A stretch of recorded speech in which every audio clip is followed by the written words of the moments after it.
Welcome pastor Kiruba. Welcome pastor. Praise the lord. Praise lord. Praise welcome lord. Pastor. Praise lord. கர்த்தருடைய நாமத்தில் வாழ்த்தி வரவேற்கிறோம். தொடர்பாக நீங்கள் தேவனுடைய வார்த்தை கொண்டு கொள்ளுங்க. கர்த்தர் உங்களை ஆசீர்வதிப்பார். Amen. Thank you pastor. God bless you. கர்த்தருக்கு ஸ்தோத்திரம். ஆண்டவராகிய இயேசு கிறிஸ்துவின் இனிதான நல்ல நாமத்தில் இணைப்பில் இருக்கின்ற ஒருவரையும் இந்த காலை வேளையிலே வாழ்த்துகிறேன்.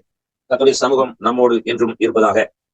இந்த நாளிலே உலகமெல்லாம் புனித வெள்ளி அல்லது பெரிய வெள்ளிக்கிழமை, குட் ஃப்ரைடே என்று இங்கிலீஷ்ல சொன்னாலும் தமிழுக்கு நல்ல வெள்ளிக்கிழமை என்று உலகமெல்லாம் இந்த நாளிலே ஆசரித்துக் கொண்டிருக்கின்றது. உண்மையாகவே இயேசுவின் தியாகத்துக்கு இணையான தியாகம் இந்த உலகத்தில் எதுவுமே இல்லை. அவர்தான் தியாக சுடர், அவர்தான் தியாக தீபம், அவர்தான் தியாக செம்மன். அவருடைய தியாகத்துக்கு யாரும் முன்னிக்க முடியாது. எத்தனை தியாகிகள் உலகத்தில் இருந்தாலும், ஆனால் அந்த தியாகிகள் எல்லாம் ஒரு இனத்துக்காக, ஒரு சாதிக்காக, ஒரு மொழிக்காக, ஒரு நாட்டுக்காக தியாகம் பண்ணியிருப்பார்கள். ஆனால் நம்முடைய தலைவன் இயேசு கிறிஸ்து ஒரு குறிப்பிட்ட சாதிக்காகவோ, இனத்துக்காகவோ, நிலத்துக்காகவோ அவர் தியாகம் பண்ணவில்லை. மாறாக அவர் அகில உலகத்தில் இருக்கின்ற அனைத்து மக்களுக்காக அவர் சிலுவையிலே தியாகம் பண்ணினார். உண்மையாகவே அவருடைய பாடுகள் அது நினைவுகூரப்பட வேண்டியதே. ஆனால் இன்றைக்கு ஒரு ஸ்பெஷல் மெசேஜ் உங்களுக்கு தருகிறேன். ஏனென்றால் இது ஒரு பெரிய வள்ளி அல்லது புனித வள்ளி என்று சொல்லுகின்ற குட் ஃப்ரைடேயா இருக்கிறபடியால் ஒரு விசேஷித்த செய்தியை நாம் கேட்க போகிறோம். இந்த செய்தியை மற்றவர்களுக்கும் நீங்கள் அறியப்படுத்துங்கள். சிலுவையில 7 வார்த்தைகள் ஆண்டவர் மொழிந்தார். அந்த 7 வார்த்தைகள் குறிப்பாய் விசுவாசிகள் ஊழியர்களுக்கு தெரிந்திருக்கிறது. தெரிந்ததே. உண்மையாகவே அது தெரிந்திருக்க வேண்டும், அது அறிந்திருக்க வேண்டும். இயேசு சிலுவையை சுமந்தார். இது வரலாறு. அவர் சிலுவை சுமந்த அந்த சிலுவையானது அது அவமான சின்னம். ஆனால் அது வரலாறு. இந்து சமகாலத்தில் சிலுவை புனித சின்னம். இந்து சமகாலத்தில் சிலுவையானது புனித சின்னம். பட் ஆனால் இன் ஃபியூச்சர், எதிர்காலத்தில் சிலுவையானது வெற்றியின் சின்னம். எதிர்காலத்தில் சிலுவையானது வெற்றியின் சின்னம். ஆகவே அவமானமாய் இருந்த இந்த சின்னம் புனித சின்னமாக மாறினது. புனித சின்னமானது அது வெற்றியின் சின்னமாக மாறினது. இதுதான் சிலுவையின் மேன்மை. நான் இன்றைக்கு 7 வார்த்தைகளை உங்கள் மத்தியிலே சொல்லவில்லை, சொல்ல போறதும் இல்லை. அதை விட அரிதான சத்தியத்தை பார்க்க போகிறோம். 7 வார்த்தைகள் மிக முக்கியமானது. ஆனால் அவைகளையே வருடம் சொல்லிக் கொண்டிருப்பதில் அது வரலாறு சொல்லிக் கொண்டிருக்கிறோம். அது கடந்த காலம். ஆனால் சமகாலம் என்று நாம் வாழ்ந்து கொண்டிருக்கிற இன்றைய காலம். இதை விட்டு நாம் சந்திக்கவிருக்கிற எதிர்காலம். இப்படி 3 வகையான காலங்கள் இருக்கிறது. அவை சிலுவையிலே 7 விதமான 7 வார்த்தைகளை இயேசு கிறிஸ்து சொல்லி இருக்கிறார். இது எல்லாருக்கும் தெரியும். இன்னைக்கு திருச்சபைகளை போய் கூட நீங்கள் கேட்கலாம். ஆனால் அதையே வருஷம் பார்த்துக் கொண்டிருப்பது அது வரலாற்றை பார்க்கிறோம் அல்லது ஒரு பாரம்பரியத்தை கவனிக்கிறோம். கர்த்தருக்கு ஸ்தோத்திரம். சிலுவையிலே சிலுவை மரத்திலே 3 பூக்கள் பூத்தது. அது அநேகர் பலவாறு அதை விட அதிகமாகவும் சொல்லுவார்கள். சோ நான் இன்றைக்கு பிரித்திருக்கிறேன் சிலுவையில் 3 பூக்கள். சிலுவையில் 3 பூக்கள். அதில் முதலாவது பூதான் அன்பு. முதலாவது பூதான் அன்பு. இரண்டாவது பூவானது மன்னிப்பு. இரண்டாவது பூவானது மன்னிப்பு. மூன்றாவது பூவானது மீட்பு. மூன்றாவது பூவானது மீட்பு. அப்படி என்றால் அன்பு, மன்னிப்பு, மீட்பு, இந்த பூக்களை சிலுவை வலியுறுத்துகின்றது. இந்த பூக்களை சிலுவை பூத்தது. அவை இதை நாம் கவனிக்க வேண்டும். கிறிஸ்தவர்கள் என்று சொல்லுகிற இடத்திலே அன்பு இருக்கிறதா? இன்னைக்கு சிலுவையை கொண்டாடி புனித வழியை கொண்டாடுகிற மக்கள் மத்தியிலே மன்னிக்கிற மனப்பான்மை இருக்கிறதா? யாராவது ஒருவர் தவறு செய்தால் அதை மன்னிக்கும் மனப்பான்மை இருக்கிறதா? அந்த மன்னிக்கிற மனப்பான்மை எப்பொழுது இருக்கும் என்றால் அன்பு இருந்தால் மட்டுமே இருக்கும். அன்பு சகலத்தையும் தாங்கும், சகலத்தையும் சகிக்கும் என்று சொல்லி நாம் வாசித்திருக்கிறோம். மூன்றாவதாக சிலுவை நமக்கு என்ன கற்றுக் கொடுக்கிறது? சிலுவையில நாம் என்னத்தை பார்க்கக்கூடியதா இருக்கிறது என்றால் மீட்பு. மீட்பு என்றால் ரட்சிப்பு, நித்திய ஜீவனுக்கான வழி. அதான் மீட்பு, ரட்சிப்பு. ஆகவே இந்த ரட்சிப்பை நான் ஒவ்வொரு நாளும் காத்துக் கொண்டிருக்கிறோமா? இதுதான் சிலுவையிலே நாம் பார்க்க வேண்டிய பாடம். இயேசு கிறிஸ்து சிலுவையில் அறையப்பட்ட போது இந்த 3 பூக்களும் பூத்து குலுங்கியது. ஆகவே சிலுவையை பார்க்கின்ற நானும் நீங்களும் என்ன செய்ய வேண்டும்? நாம் அன்பா இருக்க வேண்டும். அன்பில்லாதவன் தேவனை அறியான். தேவன் அன்பாகவே இருக்கிறார். உன் கண் கண்ட சகோதரத்தில் அன்பு கூறாவிட்டால் காணாத தேவனத்தில் எப்படி அன்பு கூறுவாள்? அப்ப எப்பவுமே சத்தியம் என்று ஒன்று இருக்கிறது. அது சிப்பிக்குள் முத்தாய் இருக்கிறது. அதான் சத்தியம். நான் ஏற்கனவே சொன்னது போல கடற்கரையில் இருந்து நீங்கள் போய் பொறுக்கின்ற சிப்பி அது எந்த விலையும் கொடுக்க முடியாது. ஆனால் கடலின் ஆழத்திலே போய் நீங்கள் எடுக்கின்ற அந்த சிப்பியிலே தான் விலையுயர்ந்த முத்து இருக்கிறது. அதுபோலதான் ஒவ்வொரு வசனத்துக்கும், ஒவ்வொரு சம்பவத்துக்கும், வரலாறுக்கும் பின்னுக்கு ஒரு ஆழமான வெளிப்பாடு, ஆழமான சத்தியம், ஆழமான முத்து இருக்கிறது. அதைத்தான் நாம் இன்றைக்கு பார்க்க வேண்டுமே தவிர பாரம்பரியமாய் சொன்னதை சொல்லிக் கொண்டு செய்ததை செய்து கொண்டு இருப்பதில் அது எந்த விதமான லாபமும் இல்லை. ஒருவேளை புதுசாய் உள்ள விசுவாசிகளுக்கு அது தேவைதான். ஆனால் ரட்சிக்கப்பட்ட 5 வருடம் 10 வருடம் 15 வருடம் 25 வருடம் 50 வருடம் அதையே சொன்னதையே சொல்லிக் கொண்டு பார்த்ததையே பார்த்துக் கொண்டிருப்பதில் எந்த பயனும் இல்லை. அதை பார்க்கலும் மேலான விஷயங்கள் உள்ளே இருக்கிறது என்பதை இன்றைக்கு நம்மவர்கள் அறியாதிருக்கிறார்கள். பிரியமானவர்களே, ஒன்றை நாம் கவனிக்க வேண்டும். சிலுவையிலே நாம் கற்றுக்கொள்கின்ற பாடங்கள் நிறைய நிறைய இருக்கிறது. அது அரிய வகைகளாக இருக்கிறது. ஓகே, இப்பொழுது இந்த சிலுவையின் மேன்மையை கொஞ்சம் பார்த்தோம். சிலுவை வரலாற்றில் பார்க்கின்ற பொழுது அது அவமான சின்னம். சமகாலம் இன்றைய நாளிலே பார்க்கின்ற பொழுது அது புனித சின்னம்.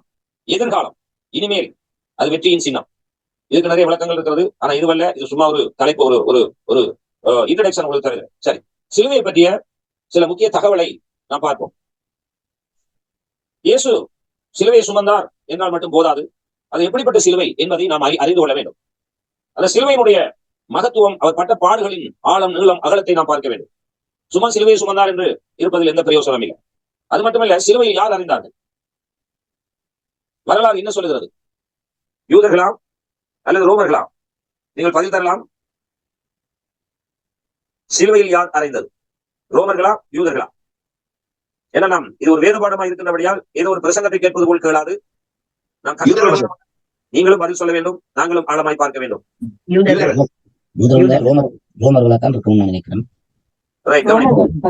கவனிப்போம். ஓகே, சரி, இது சஸ்பென்ஸ் பார்க்க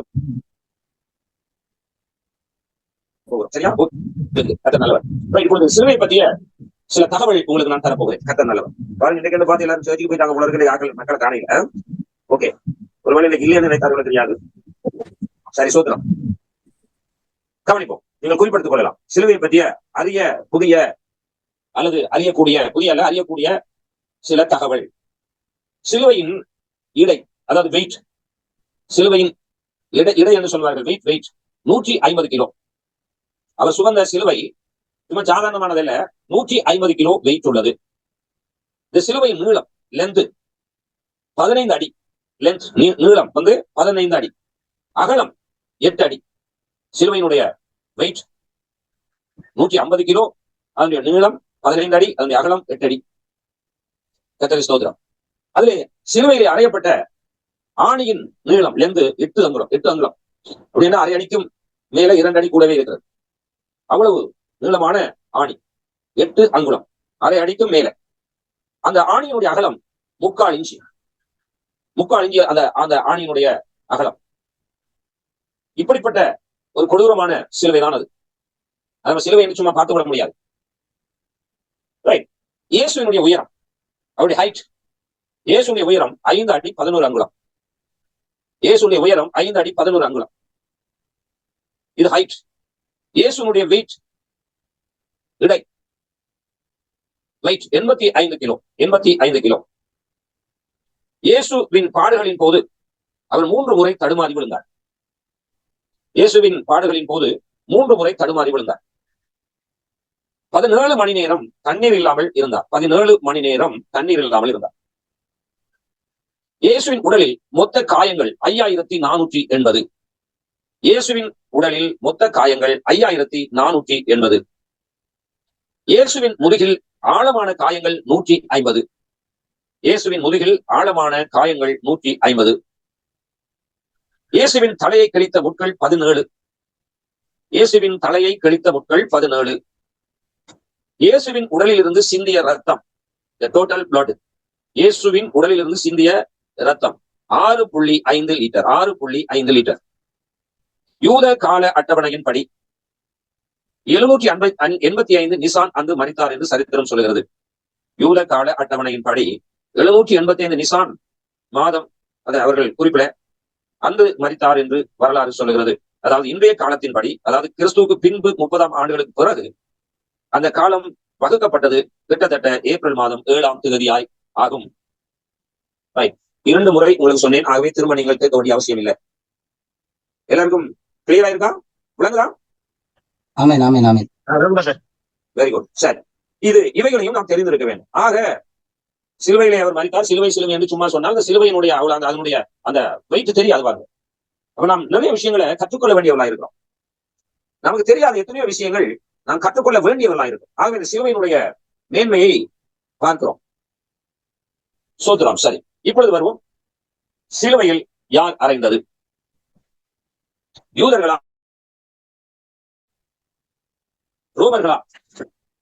யார் சிலுவையில் இயேசுவை அறைந்தது? ரோமர்கள், யூதர்கள் ஒப்புக் கொடுத்தார்கள்.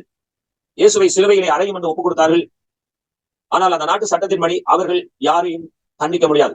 அதாவது லீகலி அவர்களை யாரையும் மரண தண்டனை விதிக்க முடியாது, மரண தண்டனை நிறைவேற்ற முடியாது. யூதர்கள் மரண தண்டனைக்கு ஒப்புக் கொடுத்தார்கள்.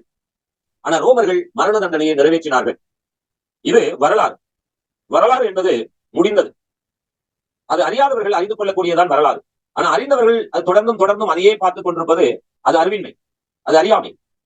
அதை வரலாறு சொல்லிக்கொண்டு எத்தனை வருஷம் நீங்கள் பார்த்துக் கொண்டிருக்கிறீர்கள்? இன்னைக்கு பாருங்க, எல்லா சபையிலும் 7 வார்த்தைகள் பிரசங்கிக்கப்படும். ஆனா அதை விட மேன்மையான காரியங்கள், ஆழங்கள், சத்தியங்கள் இருக்கிறதே. அப்ப இதை நாம் அறிந்து கொள்வது எப்போது? குறிப்பாக இயேசு பிறந்தார் என்பது அந்த கிறிஸ்துமஸ் காலங்களில் மாத்திரம் நினைவு கூறுவதல்ல. அது பாரம்பரிய சபைகள் அன்றைக்கு அது ஒரு ஹைலைட் பண்ணி அதை செய்து கொண்டிருக்கிறார்.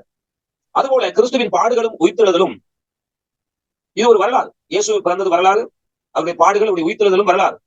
எனவே வரலாறு என்பது அறியாதவர்கள் அறிந்து கொள்வதற்காகவே வரலாறு இருக்கிறது. ஆனால் கிறிஸ்தவர்கள் ஒவ்வொரு வருஷமும் ரட்சிக்கப்பட்டு 2 தொடக்கம் 50 ஆண்டுகளுக்கு மேல இதையே பாரம்பரியமாக இந்த 7 வார்த்தையை சொல்லிக் கொண்டிருப்பார்கள்.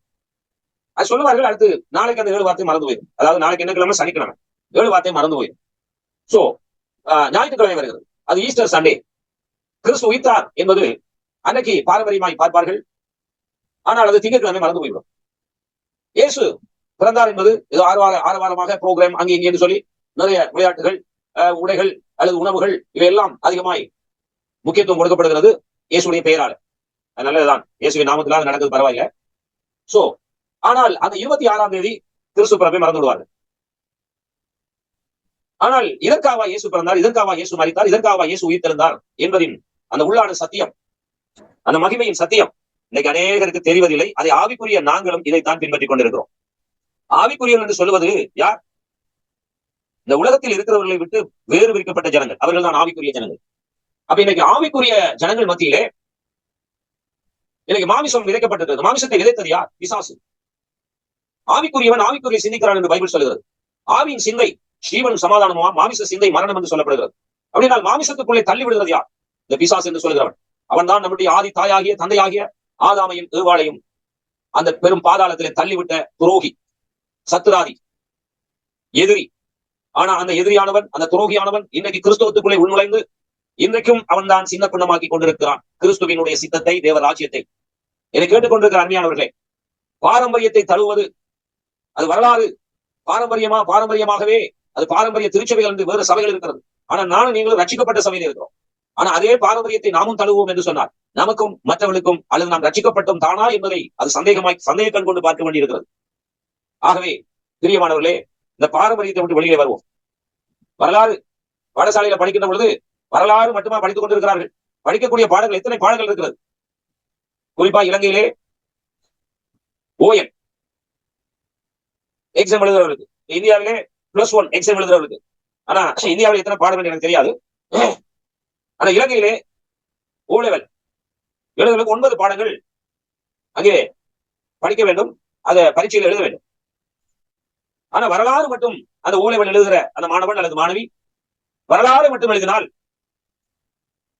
அவர்கள் அடுத்த கட்டத்துக்கு முன்னேறி போக முடியுமா? சொல்லுங்கள்.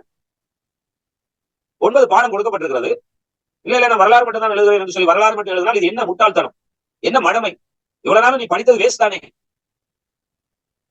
கிட்டத்தட்ட 10 வருடத்துக்கு மேல நீ எழுதுகிறார். வரலாறு மட்டும் பார்க்க சிந்தித்து பாருங்கள். வரலாறு மட்டுமல்ல, அது ஒரு பாடம். அது ஆனா அதை விட நிறைய பாடங்கள் இருக்கிறது. அதில் இன்னைக்கு 7 வார்த்தைகளை சொல்லுவது வரலாறு. அது தெரியாதவர்களுக்கு வரலாறு சொல்லிக் கொடுக்க வேண்டும். கத்தோலிக்க திருச்சபையினுடைய வரலாறு என்ன? எத்தனை ஆண்டுகள்? கிட்டத்தட்ட 1500 ஆண்டுகளுக்கு மேல. புரொட்டஸ்டன்ட் சபையினுடைய வரலாறு என்ன? கிட்டத்தட்ட 1000 ஆண்டுகள். ஆவிக்குரிய சபையினுடைய வரலாறு என்ன? கிட்டத்தட்ட 500 ஆண்டுகளுக்கு மேல. இத்தனை ஆண்டுகளும் என்ன செய்து கொண்டிருக்கிறோம்? வரலாறை சொல்லி சொல்லி பாரம்பரியத்தை சொல்லிக் கொண்டு மக்களுக்கு மற்ற பாடங்களை மறைத்து வைத்துக் கொண்டிருக்கிறார்கள் நம்முடைய தலைவர்கள். நம்முடைய தலைவர்கள் என்றால் தலைவர் என்று சொல்லுகிறவர்கள். ஆனா உண்மையாய் நம்முடைய தலைவன் இயேசு கிறிஸ்து என்ன சொன்னா தெரியுமா? சீசர்களை பார்த்து, அதை நான் உங்களுக்கு ஞாபகப்படுத்த விரும்புகிறேன். நம்முடைய தலைவன் இயேசு கிறிஸ்து சீசர்களுக்கு சொன்னதானே அந்த காரியத்தை இந்த கால வழியில் உங்களுக்கு ஞாபகப்படுத்த விரும்புகிறேன். அது என்ன காரியம் தெரியுமா? சொன்னார், நான் பிதாவினிடத்தில் கேட்ட அனைத்தும் ஒன்று விடாமல் மறைக்காமல் உங்களுக்கு சொல்லிவிட்டேன் என்றார். அவர் எதையும் மறைக்கவில்லை. பரலோக ராஜ்யத்தை குறித்ததான அனைத்து காரியங்களையும் தம்முடைய சீசர்களுக்கு அவர் ஒன்றையும் மறைக்காமல் போதித்தார். பிரியமானவர்களே, இதை கிறிஸ்தவ சமூகத்தில் இருக்க தலைமைத்துவம் கிறிஸ்தவ சபை முழுவதும் போதிக்கின்றதா? இல்ல. ஒரு சில பாடங்கள், தங்களுக்கு பிடித்த பாடம் எதுவோ, தங்களுக்கு பிடித்த வசனங்கள் எதுவோ, அதை மட்டும் சொல்லிக் கொண்டு காலத்தை கடத்தி கொண்டிருக்கிறார். வேதம் சொல்லுகிறது, இயேசு கிறிஸ்து இன்ன நாளிலே வருவார் என்று அறியாது இருக்கிறதுனாலே நீங்கள் எப்பொழுதும் விழிப்பாயிருங்கள், எச்சரிக்கையார்கள் சொல்லுகிறது. ஆக கிறிஸ்து பிறந்தார், கிறிஸ்து பாடுபட்டார், கிறிஸ்து மரித்தார், உயிர்த்தெழுந்தார் என்ற வரலாறை மட்டும் நீங்கள் படித்துக் கொண்டிருப்பீர்கள் என்றால் மற்ற விஷயம் இல்லாமல் போய்விடும். நான் சொன்னேனே, சிலுவையிலே 3 பூக்கள் என்று ஞாபகம் இருக்கிறதா? சொல்ல முடியுமா? சொல்லலாம். நீங்கள் என்ன 3 பூக்கள்? அன்பு, மன்னிப்பு, மீட்பு. Very good. நல்லா இது நாணித்தனமாய் பதித்து வைத்துக் கொள்ளுங்கள். அன்பு, மன்னிப்பு, மீட்பு. இந்த 3 பூக்கள், பிரதானமான பூக்கள் இந்த சிலுவையிலே பூத்தது. திராட்சை செடியில், நான் ஸ்பிரிச்சுவல்ல சொல்லுகிறேன், திராட்சை செடி ஆகிய கிறிஸ்துவில் இந்த 3 பூக்கள் என்றைக்குமே இருக்கும். திராட்சை செடியில் கொடியாய் படருகின்ற நானும் நீங்களும் இந்த 3 பூக்களை நாம் எங்களில் மற்றவர்கள் காண முடியுமா? காணக்கூடியதா இருக்கிறதா? இந்த 3 பூக்கள் மிக அவசியமானது. பாரம்பரிய 7 வார்த்தையை சொல்லிவிட்டு அடுத்து மறந்து விடுகிறது. இயேசு பிறந்தார் என்று கொண்டாடி விட்டு அடுத்து மறந்து விடுகிறது. இயேசுவின் பிறப்பு மிக முக்கியம், இயேசுவின் பாடுகள் மிக முக்கியம், இயேசுவின் உயிர்ப்பு மிக முக்கியம். அது வருடத்தில் ஒரு நாள் மட்டும் நினைவு கூறுவது இல்ல, ஒவ்வொரு நாளும் இயேசு உங்களுடைய உள்ளத்திலே பிறந்திருக்க வேண்டும். அப்படி என்றால் ஒரு கிறிஸ்தவனுக்கு, ஒரு ஆவிக்குரியவனுக்கு வருஷத்துல ஒரு நாள் மட்டும் கிறிஸ்துமஸ் இல்ல, அவனுக்கு ஒவ்வொரு நாளும் கிறிஸ்துமஸ். கிறிஸ்துமஸ் என்று எதை இன்னைக்கு உலகம் சொல்லிக் கொண்டிருக்கிறது? கவர்ச்சிகரமான அலங்கரிப்புகள், கவர்ச்சிகரமான ஆடைகள், கவர்ச்சிகரமான ஆகாரங்கள். இதை மட்டும் உலகம் காட்டி கிறிஸ்து பிறந்ததை மறுதளித்துக் கொண்டிருக்கிறது. சும்மா ஒரு பேரளவுக்கு கிறிஸ்துமஸ் என்று கொண்டாடி கொண்டிருக்கிறார்கள். இதெல்லாம் தவறு. இதெல்லாம் நாம் சுட்டிக்காட்ட வேண்டும். இதெல்லாம் மக்களுக்கு நாம் போதிக்க வேண்டும். மக்களை விழிப்புணர்வுகளை மாற்ற வேண்டும். பிரியமானவர்களே, உண்மையான ஒரு கிறிஸ்தவனுக்குள்ள ஒரு வருஷத்துக்கு ஒரு நாள் மட்டும் கிறிஸ்து பிறப்பதில்லை. ஒவ்வொரு நாளும் கிறிஸ்து நம்முடைய உள்ளத்திலே பிறந்தவராய் ஒரு ஃப்ரெஷ்னஸா இருக்க வேண்டும். அதே போன்று கிறிஸ்துவின் சிலுவையின் பாடுகள், அது வருஷத்துல ஒரு நாள் நினைவு கூறுவதில்லை, ஒவ்வொரு நாளும் நினைவு கூற வேண்டும். அதை குறித்து மரணத்தை நினைவு கூற வேண்டும் என்று நாம் திருவிருந்தின் போது சொல்லிக் கொண்டிருக்கிறோம். அதுவும் மாசத்துல ஒரு நாள் தான் நாம் நினைவு கூறும். அதுவும் பாரம்பரியம் தான். ஒவ்வொரு நாளும் அவருடைய மரணத்தை நினைவு கூற வேண்டும். ஆக கிறிஸ்துவின் பாடுகள் இன்றைக்கு தான் என்பது வரலாறு. ஆனா சத்தியம் என்ன? கிறிஸ்துவின் பாடுகள் ஒவ்வொரு நாளும் நினைவு கூறப்பட வேண்டியதே. அதை போன்று உயிர்த்தெழுதல், இயேசு உயிர்த்தெழுந்தார், இது வரலாறு. ஆனால் நானும் நீங்களும் உயிர்த்தெழ வேண்டும். முதலாவது உயிர்த்தெழுதலை பங்கடைய வேண்டும். இது என்னது? எதிர்காலம். அதை வரலாறை சொல்லி எதிர்காலத்தை இழந்து போகாதீர்கள். பாரம்பரியத்தை பார்த்து தேவன் நமக்கு வைத்திருக்கிற ஒரு மிக முக்கியமான ராஜ்யத்தை இழந்து போகாதீர்கள். கர்த்தருக்கு ஸ்தோத்திரம். இதுவரைக்கும் நீங்கள் கேட்டுக்கொண்டிருப்பது, இது நான் இன்னும் பிரசங்கத்தை ஆரம்பிக்கவில்லை. இவை அனைத்தும் முகவுரையே, இவை அனைத்தும் இன்ட்ரடக்ஷன். இன்னும் நான் உங்களுக்கு வசனத்துக்குள்ள போகவில்லை. இன்ட்ரடக்ஷன் 31 நிமிடங்கள் ஆகிவிட்டது இன்ட்ரடக்ஷன் கொடுப்பதற்கு. கர்த்தருக்கு ஸ்தோத்திரம். இப்பொழுது நாம் பிரசங்கத்தை கேட்க போறோம். இப்ப சிலுவையில் அறைந்தது யார்? யூதர்கள் ஒப்புக் கொடுத்தார்கள். ரோமர்கள் சிலுவையிலே அந்த மரணத்தை நிறைவேற்றினார்கள். அப்படி என்றால் 2 பேருக்கும் பங்கு இருக்கிறது. இது வரலாறு. சோ இன்றைய சத்தியம் என்ன? சமகாலத்தின் சத்தியம் என்ன? இதை குறித்துதான் நாம் பார்க்க வேண்டும். Praise the Lord. Hallelujah. Glory to God. Right. இன்றைய சத்தியம் யார் சிலுவையிலே அறைந்தது? வரலாறு ரோமர்கள் யூதர்கள் என்று குறிப்பிட்டாலும், ஆனால் இன்றைய சமகாலத்தில் கிறிஸ்து சிலுவையில் அறையப்பட்டுக் கொண்டிருக்கிறார். அறிந்தவர் யார்? வாசிகள். எபிரேயர் 6வது அதிகாரம். எபிரேயர் 6வது அதிகாரம். Praise to God. 6ஆம் வசனம். மறுதலித்து போனவர்கள் தேவனுடைய குமாரனை தாங்களே மறுபடியும் சிலுவையில் அறைந்து அவமானப்படுத்துகிறபடியால் மனம் திரும்புதலுக்கு ஏதுவாய் அவர்களை மறுபடியும் புதுப்பிக்கிறது கூடாத காரியம். யார் சிலுவையில் அறைவது? இன்னைக்கு எல்லாரும் வரலாறு பார்த்து அது ரோமர் அறைந்து விட்டார்கள், அது யூதர்கள் அறைந்து விட்டார்கள். அது அறைகிற நேரத்தில் நான் இருந்தால் கடைசி வரைக்கும் அறைய விட்டிருக்க மாட்டேன் என்று சொல்லுகின்ற மிகவும் அறிவு சார்ந்த பண்டிதர்கள் நிறைய பேர் இந்த காலத்தில் வாழ்ந்து கொண்டிருக்கிறார்கள். ஆனால் நிஜம் என்ன? வரலாறு சிலுவையில் அறைந்தது யார்? ரோமரும் யூதரும். ஆனால் நிஜம் என்ன? யார் சிலுவையில் அறைவது?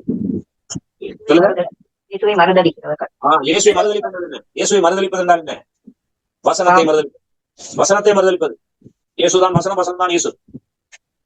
யாரெல்லாம் வசனத்தை மறுதலிக்கிறார்களோ அவர்கள் அனைவரும் சிலுவையிலே தொடர்ந்தும் அறைந்து கொண்டிருக்கிறார்கள். ரோமர்களும் யூதர்களும் இயேசுவை ஒரு முறைத்தான் அறிந்தார்கள். ஆனால் இன்றைய கிறிஸ்தவ சமூகம் ஒவ்வொரு நாளும் கிறிஸ்துவை சிலுவையில் அறிந்து கொண்டிருக்கிறது. வாசிக்கலாம். எபிரேயர் 6ஆம் அதிகாரம் 4ஆம் வசனம். ஏனெனில் ஒரு தரம் பிரகாசிக்கப்பட்டும் பரம ஈவை ருசி பார்த்தும் பரிசுத்த ஆவியை பெற்றும். சரி, போதும். ஒரு தரம் பிரகாசிக்கப்பட்டும் அப்படின்னா என்ன? வசனத்தை கேட்டு பரம ஈவை ருசி பார்த்து பரிசுத்தாவி அபிஷேகம் பெற்றோம், பரிசுத்தாவி வரங்கள் பெற்றோம், பரிசுத்தாவியுடைய கிரியைகளை செய்தும். 5வது வசனம், தேவனுடைய நல்வார்த்தையையும் இனிவரும் உலகத்தின் பலன்களையும் ருசி பார்த்தும். யார் இவர்கள்? யாரா இருக்க முடியும்? யோசித்து பாருங்க. யார் இவர்கள்? ஒரு தரம் பிரகாசிக்கப்பட்டவர்கள் யார்? பரமையை ருசி பார்த்தவர்கள் யார்? பரிசுத்தாவி அபிஷேகம் பெற்றவர்கள் யார்?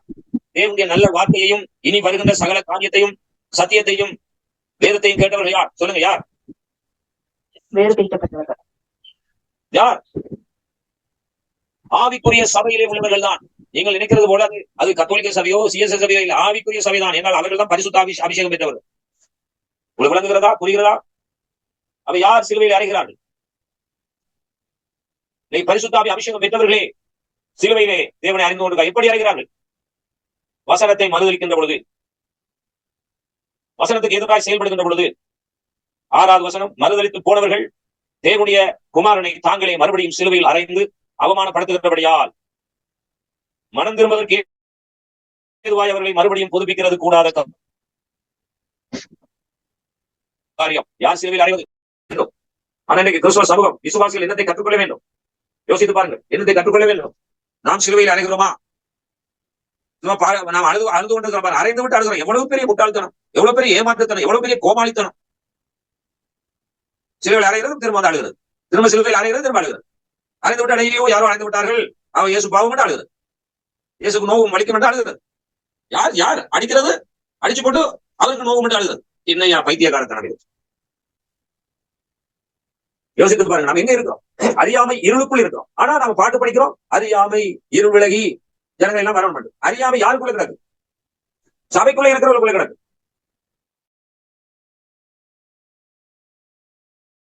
முதலாவது நாங்களே சிறப்படவில்லை. அதுக்குள்ள எத்தனை ஆயிரம் ஆத்துமாக்களை ஆதாயம் பண்ணுகிற ப்ரோக்ராம் போய்கொண்டு, பிளானிங் போய்கொண்டு. நம்முடைய ஆத்மா உருப்படியா இருக்கணும் என்ற அதுக்குரிய ப்ரோக்ராம் இல்ல. 1000 ஆத்துமாக்களை ஆதாயம் பண்ண ப்ரோக்ராம். சரி, நீங்க சொன்னபடியே உலகமெல்லாம் கிறிஸ்துக்குள்ள வரட்டும். ஆனா நீங்க எங்க போறீங்க? நாங்க எங்க போறோம்? அதான் சொன்னார். ஏசு என்ன சொன்னார்? ஏசு பார்த்து அழுது கொண்டிருக்கிறவர்களுக்கு என்ன சொன்னார் பதில்? சிலுவையிலே அடிக்கப்படுகின்ற பொழுது பிடித்து இழுத்துக் கொண்டு அவை கொடூரமான தண்டனைகளை அவர்கள் நிறைவேற்றுகின்ற பொழுது எல்லா ஸ்திரீகள் எல்லாரும் சேர்ந்து அழுகிறார்கள். அந்த அழுகிறா இன்னைக்கு நாங்கள் அழுகிறோம். அழுகிறார்கள். இதை பாருங்க, எத்தனை பேர் சபையில் அழுவார்கள். அழுகிறது என்ன? ஏன் அழுகிறீங்க? ஏன் அழ வேண்டும்? யாருக்காக அழ வேண்டும்? ஏசு என்ன சொன்னார்? எனக்காக நீங்கள் அழலாம், உங்களுக்கு உங்கள் பிள்ளைகளுக்கு. இதுதான் ஐயா சத்தியம். இயேசு அறைந்து விட்டு அழுது பாட்டு படிச்சுட்டு அழுதுட்டு அறை சிலுவையில் அறைகிறது நாம தான், அழுகிறது நாம தான். யோசித்து பாருங்க. இப்ப இந்த சத்தியத்தை 21 பேர் கேட்கறீங்க. எத்தனை கோடி? 21 கோடி பேர் இன்னைக்கு வரலாறு மட்டும் பார்த்துட்டு அநியாயமா போறாங்க. நான் பெருமைக்கு சொல்லல, தேவனுடைய கிருபையை சொல்லுகிறேன். 21 நபர்கள் இந்த சத்தியத்தை இன்னைக்கு ஆழமாய் பார்த்துக் கொண்டிருக்கா. 21 கோடி மக்கள் இன்னைக்கு இந்த சத்தியத்தை பாராமல் இன்னைக்கு பழக்க தோஷத்துக்கு ஆலயத்துக்கு போய் 7 வார்த்தையை சொல்லி கல்வாரி பாட்டு பாடிட்டு வாரது. அதுக்கு பிறகு சிலுவையில் அறைகிறது, குறைவாடுகிறது. அப்ப சத்தியத்தை நீங்கள் அந்த சிப்பியிடுங்கள். கடலின் ஆழத்திலே போய் சுழியோடி மூழ்கி போய் சிப்பியிடுங்கள். அந்த சிப்பிக்குள்ளே முத்தை பாருங்கள்.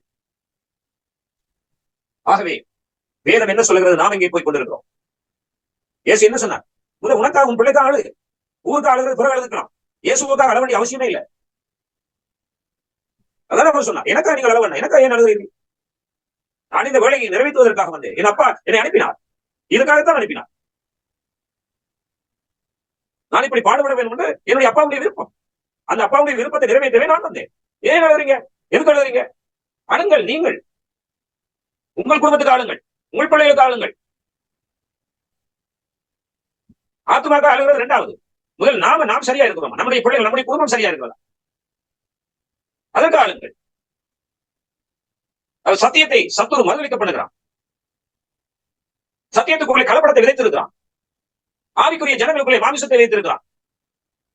வெளிப்படுத்திய விசேஷத்தில் 7 சபைகளை பற்றி சொல்லுகிறது. அந்த 7 சபைகளிலே தேவனுடைய சபைகள் சொல்லப்பட்டிருக்கிறது. 7 நட்சத்திரங்கள், 7 விளக்குகள் என்று சொல்லப்பட்டிருக்கிறது, குத்து விளக்கு என்று சொல்லப்பட்டிருக்கிறது, கவனிங்கள், 7 தூதர்கள் என்று சொல்லப்பட்டிருக்கிறது.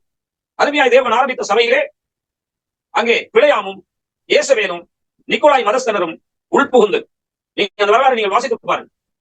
யூதர் அல்லாதவர்கள் தங்களை யூதர் என்று சொல்லுகிறதும், அப்போஸ்தலர் அல்லாதவர்கள் தங்களை அப்போஸ்தலர் என்று சொல்லுகிறதும், இந்த சபையில 7 சபையில ஒரே குழப்பம். சாத்தான் உள்ளுக்கு புகுந்து அந்த சபையினுடைய திட்டத்தை எப்படி பலவீனப்படுத்தினானோ அதுபோல இன்றைக்கும் சபைகளுக்குள்ளே சத்துரு நுழைந்து தேவனுடைய திட்டத்தை அவன் பலவீனப்படுத்திக் கொண்டிருக்கிறான். அதைத்தான் நான் உங்களுக்கு சொன்னேன். சிலுவை சின்னம் 3 அடையாளங்களை குறிக்கிறது. சொல்ல முடியுமா? நான் சொன்னது ஞாபகம் இருக்கா? சிலுவை சின்னம் 3 அடையாளங்களை குறிக்கிறது. 2 தரம் சொன்னான். ஒவ்வொரு காரியத்தை 2 தரம் சொன்னான். சொல்லுங்க. நீங்க கேட்கல, மற்றவங்க கேட்டாங்களா? கேட்டுருக்காங்களா? எல்லாருமே கேட்கலையா? 3 பூக்களா பாஸ்டர்? பூக்கள் இல்ல, வரலாறு சொன்னேன். பூக்கள் இல்ல, சின்னம். சின்னம் அவமான சின்னம், புனித சின்னம், வெற்றியின் சின்னம். வரலாறு, சிலுவையினுடைய வரலாறு. முதலாவது அவமான சின்னம். அந்த அவமான சின்னம் புனித சின்னமாக மாறினது. புனித சின்னம் வெற்றியின் சின்னமாக மாறணும். கவனிக்கிறீங்களா? அவர் வெற்றி பெற வேண்டும். ஜெயங்கொள்கிறவன் எவனோ என்று சொல்லி வெளிப்படுத்தும் விசேஷத்தில் சொல்லப்படுகிறது. ஜெயங்கொள்கிறவன் ஜெயம் கொண்டு விட்ட பண்ணி முடிவு வரையும் ரட்சிக்கப்படுகிறவனே, முடிவு நிலைநிற்பவனே ரட்சிக்கப்படுவான். அவன் ரட்சிக்கப்பட்டு விட்டமா? பூர்ணமாகி விட்டதா ரட்சிப்பு? இல்ல, பூர்ணப்படுத்தப்பட்டுக் கொண்டிருக்கிறோம். எப்பொழுது பூர்ணமாகும்? சத்தியத்தை அறிவீர்கள், சத்தியம் உங்களை விடுதலையாகும். சத்தியம் அறியாமல் ஒருவருக்கும் பூரணம் கிடைக்காது, யாருக்கும் மேன்மை கிடைக்காது, யாரும் பூரணமாக முடியாது. எனவே தான் சத்தியத்தை ஆழமாய் கற்றுக்கொள்ளுங்கள் என்று வலியுறுத்துகிறேன். தேவாவியானவர் நம்மோடு பேசுகிறார். உங்களை தேவன் எவ்வளவு நேசிக்கிறார் தெரியுமா? இன்னைக்கு கண் சொருகி போன குருடனை போல ஏதோ வரலாறை பார்த்து விட்டு இன்னைக்கு போகின்ற பெரிய பெரிய மகாத்துமாக்கள், சாதாரண மக்களாகி நமக்கு தேவன் இப்படிப்பட்ட ஒரு வெளிப்பாட்டை கொடுக்கிறார். Glory to God. கர்த்தர் நல்லவர், கர்த்தர் நல்லவர். யார் சிலுவையில் அறைந்தது?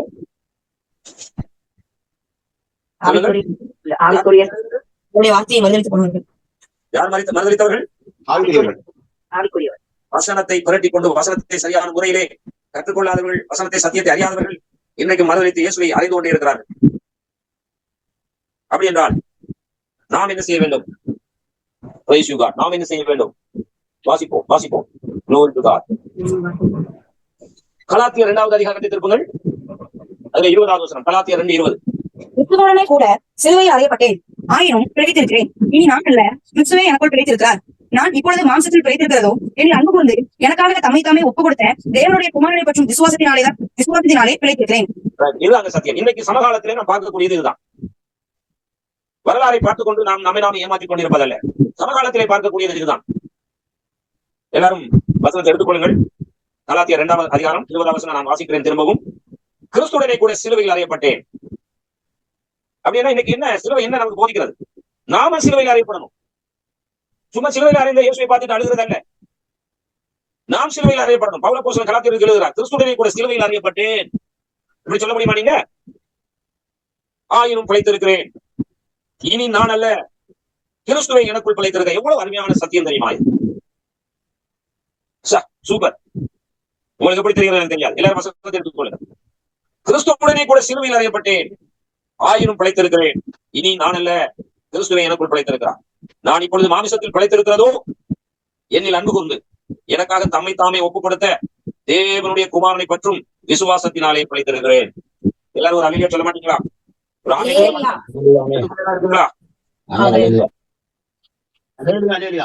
எவ்வளவு வண்டர்ஃபுல் வேர்டு தெரியுமா அது? இதெல்லாம் நீங்க அட்டையில வீட்டுல மாட்ட மாட்டீங்க, இதெல்லாம் பிரிண்ட் பண்ண மாட்டாங்க. உங்க கதவு நிலைகளை என்னத்தை பிரிண்ட் பண்ணி வச்சிருக்காங்க? இன்னைக்கு வீடுகளில் என்னத்தை பிரிண்ட் பண்ணி வச்சிருக்காங்க? உங்களுடைய பைபிளுக்குள்ள இருக்கிற அந்த அட்டையில அந்த புக் மார்க்ல என்னத்தை பிரிண்ட் பண்ணி வைத்திருக்கு?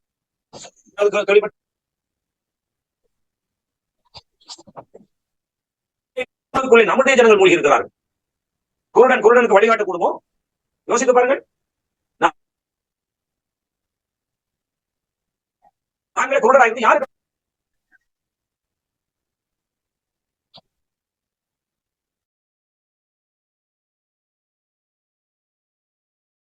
சிலுவையில் நாம் அறையப்பட வேண்டும். 24 24. கிறிஸ்துவனுடையவர்கள் தங்கள் மாம்சத்தையும் அதன் ஆசை இச்சையையும் சிலுவையில் அடைந்திருக்கிறார்கள். சரி, இப்ப இந்த பெரிய வெள்ளிக்கிழமை என்ன எங்களுக்கு பாடத்தை கற்றுக் கொடுக்கிறது?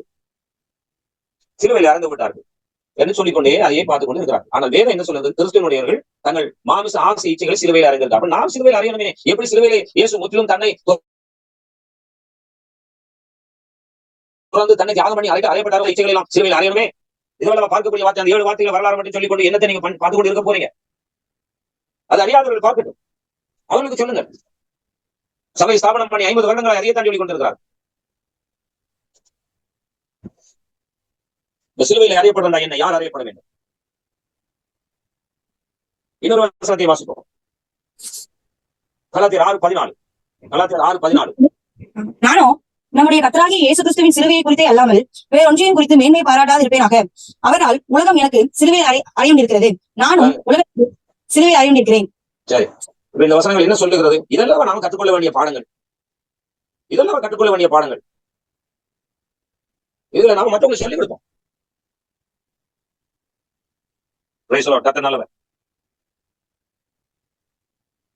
ஆகவே நான் முடிக்க போகிறேன். தயவுசெய்து எல்லாரும் விழிப்பார்ந்து கேள்விக்கு பதில் சொல்லுங்க. படித்துக் கொண்டே இருக்கிறதுல படித்ததை நாம் ரிப்பீட் பண்ண வேண்டும். சிலுவையில் யார் அறைந்தது? பதில் சொல்லலாம்.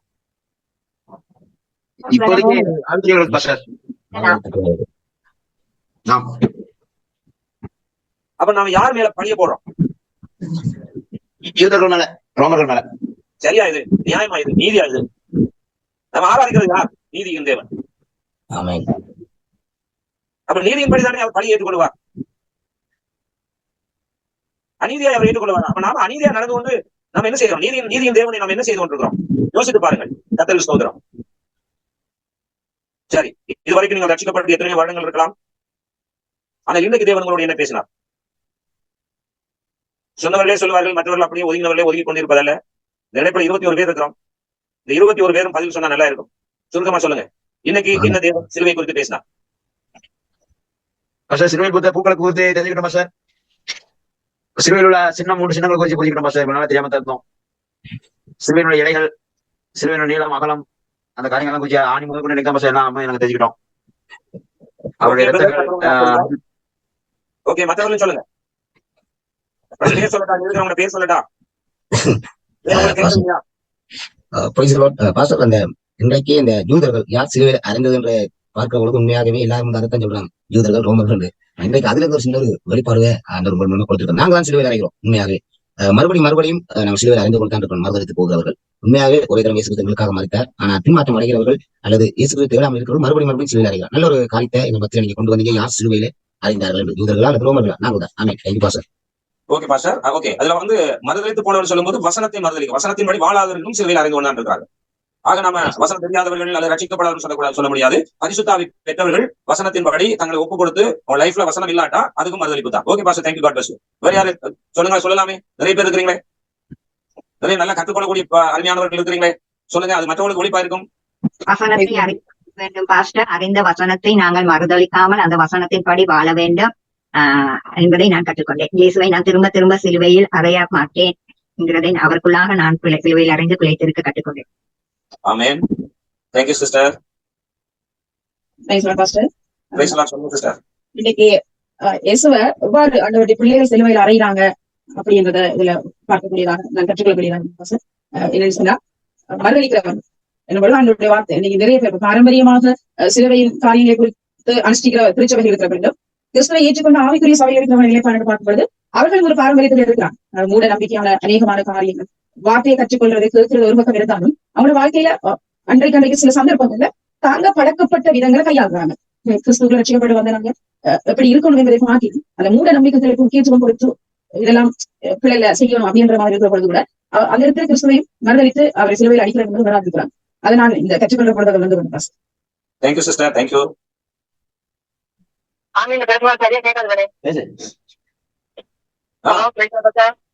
சொல்லுங்க. எனக்கு இன்னைக்கு அதான் சரியில்லை, எனக்கு அட்டன் பண்ணல. ஆன்லைன் கிளாஸ் அப்படிதான் பாத்து நான் அட்டன் பண்ணிட்டு இருக்கேன். சுதாவா? ஆமா பாஸ்டர். ரைட், ஓகே, புரிஞ்சுதா? கேட்டுதா? கேக்குது பாஸ்டர். இன்னைக்கு தான் நான் உண்மையிலே அதை குறிச்சு இன்னைக்கு பொறுமையா குறிச்சு இன்னைக்கு அந்த திருவி குறிச்சு உண்மையான அர்த்தம் இன்னைக்கு தான் பாஸ்டர் புரிஞ்சுட்டு. ஓகே, நீங்க ரட்சிக்கப்பட்டு எத்தனை வருஷம்? 2018 இது கணக்கு போட எனக்கு நேரம் இல்லாம குறிப்பா சொல்லுங்க, எத்தனை வருஷம்? 7 வருஷம் ஆச்சு சார். 7 வருஷம். 7 வருஷத்துல பாத்தீங்களா, அப்ப நம்ம இவ்வளவு நாளும் அந்த குட் ஃப்ரைடேல போய் என்ன படிச்சீங்க, கத்துக்கொண்டீங்க?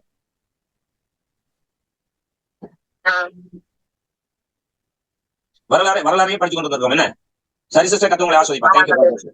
சரி, வேற யாரும் சொல்லுங்க, கொஞ்சம் டைம் இருக்கு, முடிச்சிருவோம். டைம் போயிட்டு டைம் போயிட்டு நீங்க எல்லாரும் சர்ச்சுக்கு போக. எனக்கு ஒரு கேள்வி என்னன்னா, இன்றைக்கு அநேகர் வந்து சிலுவைய தங்கத்துல செஞ்சு கழுத்துலயும், சிலுவைய மரத்துல செஞ்சு சேர்ச்லயும், சிலுவைய சேர்ச்சி உள்ளுக்கு வச்சு வணங்குறாங்க. ஆமா, சிலர் சொல்லுவாங்க வணங்க மாட்டேன், இதோட அடையாளம். இதை கொஞ்சம் எனக்கு விளங்கப்படுத்துங்க பாஸ்டர், ஏன்னா எல்லாத்துக்கும் அது பிரயோஜனமா இருக்கும். அந்த காலத்துல கொலை மரம், சிலுவையை நாங்க பின்பற்றணுமா, சிலுவையை தொங்கிய இயேசுவை பின்பற்றணுமாங்கிறத கொஞ்சம் விளக்கப்படுத்துங்க. நல்லது பாஸ்டர். இந்த நாட்கள உங்களுடைய கேள்வி நீங்க அநேகருக்காக கேட்கறீங்க, அது நிறைய பேருக்கு அந்த இது இருக்கு. ஆனா சிலுவை என்பது உண்மையாக, சிலுவை என்பது அந்த மரத்திலேயோ அல்லது தங்கத்திலேயோ அல்லது இரும்புலையோ அல்லது இனத்திலேயோ வெளியிலையோ செய்யறது அது ஒரு வரலாறு, அது ஒரு நிழல். ஆனா நிஜம் என்ன? சிலுவை என்பது தேவன் ஒவ்வொருவருக்கும் தனித்தனியாக கொடுக்கப்பட்டது. ஆவிக்குரிய பக்கம் சிலுவை என்பது அது அல்ல. இன்றைய ஆவிக்குரியவருக்கு சிலுவை அது அல்ல. சிலுவை என்பது என்னது? என் சிலுவை, அதாவது தன் சிலுவையை எடுத்துக்கொண்டு என்னை பின்பற்றாதவன் எனக்கு சீசனா இருக்க மாட்டான். அது சுமந்தது அவருடைய சிலுவை. அந்த சிலுவை சரித்திரம் முடிஞ்சது, அது வரலாறு. அந்த நிஜம் என்ன? அந்த நீங்க நம்ம பாக்குற அந்த தடியில செய்யறதோ, கட்டையில செய்யறதோ அல்லது பொண்ணில வெளியில செய்யறதோ, அந்த சிலுவையை இன்றைக்கு ஆண்டவர் சுமக்க சொல்லல. அந்த சிலுவை இல்ல. இன்றைக்கு சிலுவை என்பது என்ன? ஒவ்வொருவரும் நாம படுகின்ற பாடு, கஷ்டம், துன்பம், துயரம், வியாதி இவைகளை சுமந்து கடந்து செல்ல வேண்டும். நம்ம வியாதிக்கு எந்த உருவத்தை கொடுக்கலாம்? நமக்கு வருகின்ற பிரச்சனைக்கு எந்த உருவத்தை கொடுக்கலாம்? அந்த உருவத்தை கொடுத்து வைத்திருந்தால் அது உண்மையானது. வியாதி எந்த ஒரு உருவத்தில் நீங்க வேணும்னா அதை செய்து வைக்கலாமே. அல்லது கஷ்டத்தை, நஷ்டங்களை, கடன் பிரச்சனை, அவமானத்தை, நிந்தைய அது ஒரு உருவத்தில் செய்து வைத்தா கூட பரவாயில்லை. ஆனா இன்றைய சிலுவை அது அல்ல. இன்றைய சிலுவை நமக்கு வருகின்ற கஷ்டங்கள், துன்பங்கள், பாடுகள், அவமானங்கள், நிந்தைகள், தோல்விகள், இவைகள் தான் சிலுவை. அப்ப இதை நாம பார்த்தோம்னா அந்த சிலுவை வேஸ்ட், அது அவர் சுமந்தாலும் போச்சுது. அந்த இன்னைக்கு அந்த சிலுவையினுடைய அந்த நினைக்கிறேன் அந்த தண்டனை நிறைவு. எனவே பாஸ்டர் ஆனந்தராஜா அவர்கள் கேட்டது போல அது சரியான தவறு. கிறிஸ்தவர்கள் தங்கத்துல செய்து போட்டு வராங்க, தங்க தாலியில சிலுவை செய்யறாங்க.